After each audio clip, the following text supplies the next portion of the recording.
सर्वांना आपल्यासोबत आज आहे दिलीप सामंत. आपण आज त्यांच्यासोबत दशावतार या नाटकाबद्दल आणि दशावतार कलेबद्दल जाणून घेणार आहोत. दशावतार कला लोककलेची सुरुवात कशी झाली?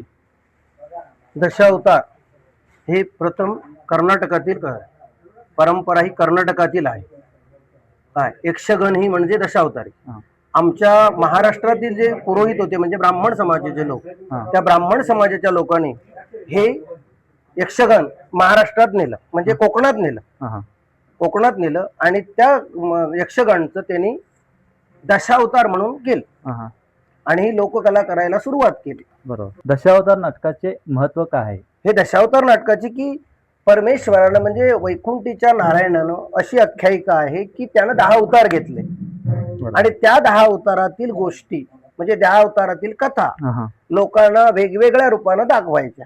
म्हणजे असे देवाचे अवतार होते हे दाखवण्याची एक परंपरा त्यांनी चालू केली.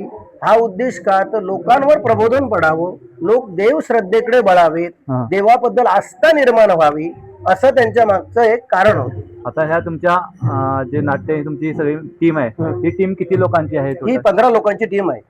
10 कलाकार आहेत, 3 संगीत 7 बल आहेत आणि सहाय्यक आमचे 3 आहेत, ड्रायव्हर म्हणा, असे 15 कलाकार आम्ही. रंगरंगोटी करण्यासाठी तुम्हाला किती वेळ लागतो?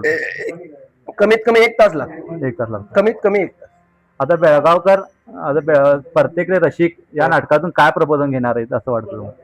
या प्रबोधन एक नाटक हे रसिक चांगल्या प्रबोधन घेणार आहेत. म्हणजे एक देवकथा आहे आणि देवकथा देवाने बाबतीत काय केलं, माणसाने त्याच्याबद्दल काय केलं, आजही माणसांची प्रवृत्ती कशी आहे, ती विकृती जावी, सद्बुद्धी त्यांच्यात यावी आणि सत्कार्य करावं, हेच नाटकाचं प्रबोधन आहे. चालतं, ठीक आहे. खूप चांगल्या पद्धतीने माहिती दिल्याबद्दल मनापासून धन्यवाद.